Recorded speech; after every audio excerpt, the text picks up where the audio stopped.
Hi, my name is Crystal Condon. Today I'm going to be going over my skills video for administering insulin. I'm going to start first by gathering up my supplies.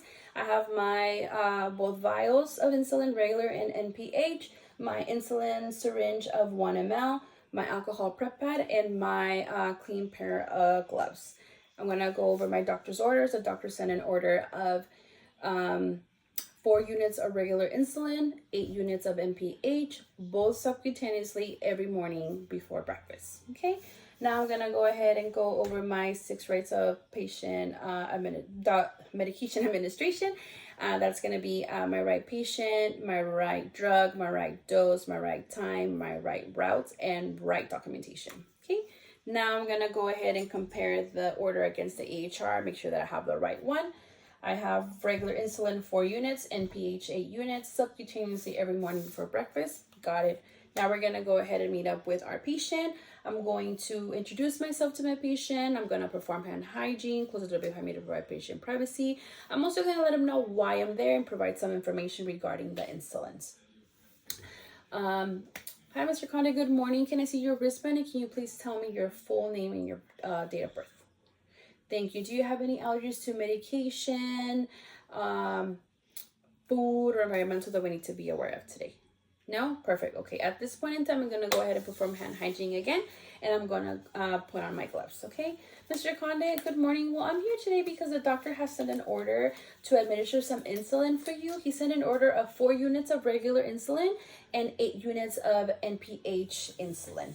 Okay, I would just want to give you some information. So basically, the regular insulin is considered to be a short acting. And what that means is that it starts working in your body as soon as it hits your bloodstream, and it stops working or gets out of your system within 5 to 8 hours of administration. Okay, this medication's main action is to reduce the blood glucose levels within your body. As it reduces the blood glucose levels, the fat cells and the muscle cells absorb the extra glucose in your body and they convert it into energy. It also sends a trigger response to the liver, and it makes the liver know that it tells the liver that we don't need any sugar for today. Okay. This medication is usually given before having a meal. So we give you the insulin, you have your meal, and sometimes our blood glucose levels spike. So what this does, it brings your blood sugars levels back to normal. So it starts working after you have your meal. Okay. Common side effects for this medication are going to be low blood sugar levels, mild to low. We're also gonna be hungry. We're gonna be shaky. We're gonna be a little tired. Okay. Severe adverse effects to this medication can be extremely low levels of blood sugar to the point of confusion, passing out, and even having a seizure. Okay. So at any point in time you feel off, please let us know. We're gonna come and assist you as soon as possible. Okay. Now I want to talk to you about the NPH. The NPH is also an insulin, but it's not a short acting. It's considered an intermediate type of insulin. So what that means is that when we administer the insulin, it doesn't start working right away. It takes about an hour and a half to up to 4 hours to start working within your system. Okay. The action of this medication is that the insulin is mixed with a substance called protamine, and protamine just helps you stay stabilized the whole time. So this medication is usually given to basically have a stabilization of your glucose throughout the day and even throughout the night. Common side effects for this medication or this insulin is going to be, again, having low blood sugar levels and even having some type of pain or inflammation at the site of injecting the insulin. Okay. The adverse effects to this medication are also going to be severe sugar levels. You might also develop a rare allergic reaction to this insulin. And also you might see skin changes within the sites of administration. You're administering the insulin. Okay. What else?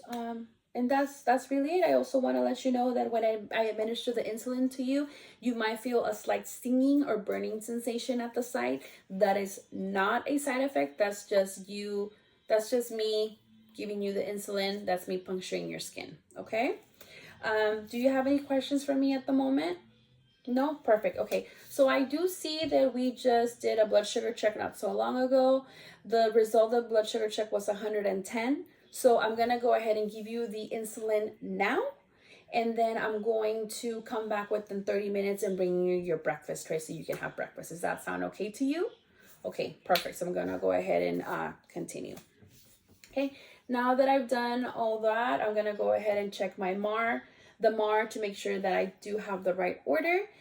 And I have regular insulin 4 units, NPH 8 units, combined of 12 units together.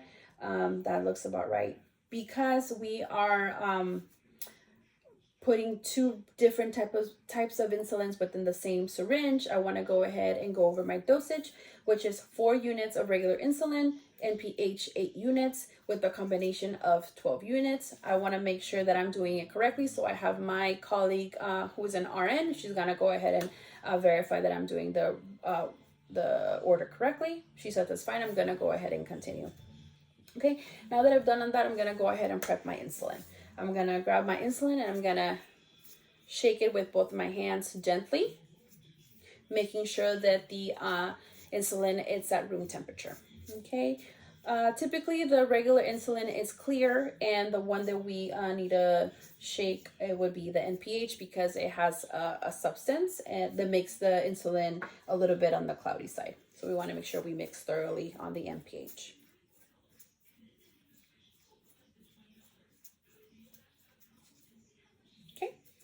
Now I'm going to go ahead and grab my alcohol prep pad, and I'm going to clean the top of both vials.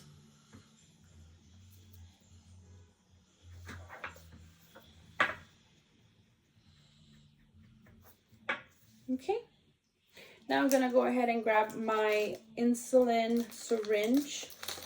And with the cap on, I'm going to draw out 8 units of air to administer into the NPH bottle. So I'm going to go ahead and draw out 8 units of air.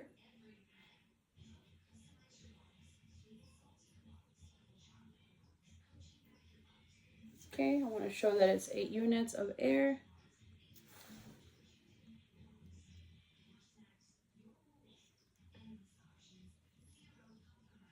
Okay, now I'm going to go ahead and remove my cap of the syringe.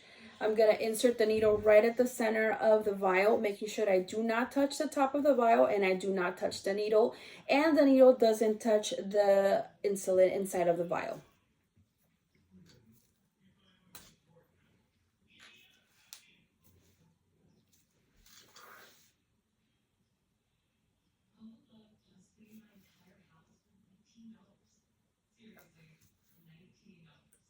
Okay. Now I'm gonna do 4 units so I can press into the regular insulin vial.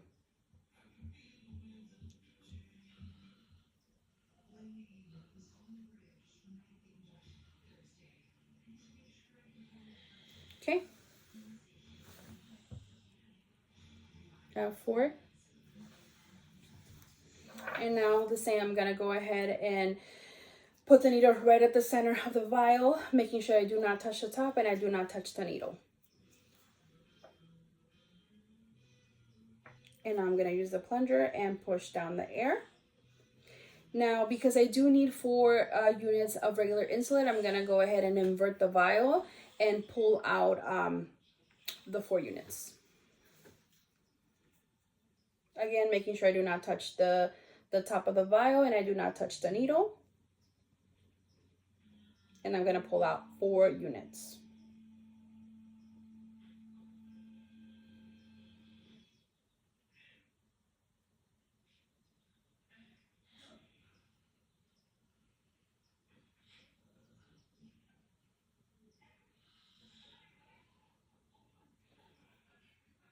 There may be times that when you draw out insulin, we might get some bubbles in there. What you can do is draw out a little bit more and then push up the bubbles.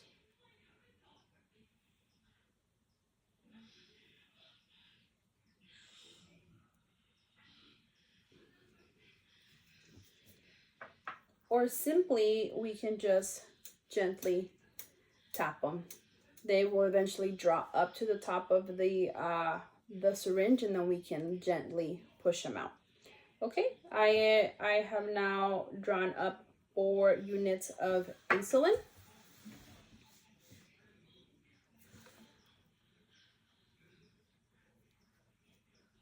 I don't know if you can see. Okay, now that I've done that, I'm gonna go ahead and, before I continue, check my MAR to make sure that I do need the 4 units of regular insulin before I combine it with the NPH. So checking the MAR, I do need 4 units of regular insulin. I also need 8 units of NPH with a combination of 12 units within the same syringe. Okay, I check both. I'm gonna go ahead and continue. I'm gonna grab my NPH, same. I'm gonna go ahead and put the needle right at the center of the vial, making sure I do not touch the needle. I do not touch the top of the vial. And this time I do not push the plunger into this vial because we already have regular insulin into this syringe. Okay, so we're gonna go ahead and center the vial.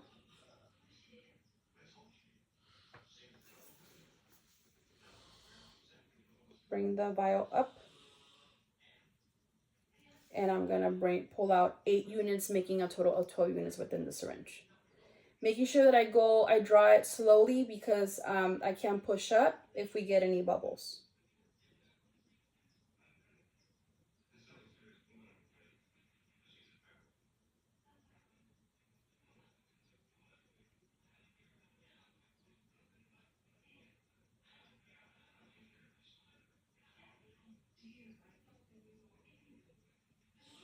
Perfect.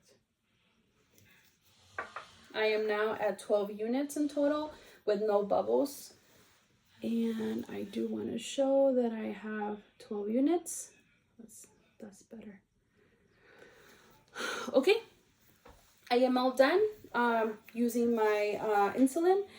If I were to do this drawing of the insulin not near my patient and I'm not going to see him soon, I would put a label around this syringe with the insulin with the patient's name and the patient's dose.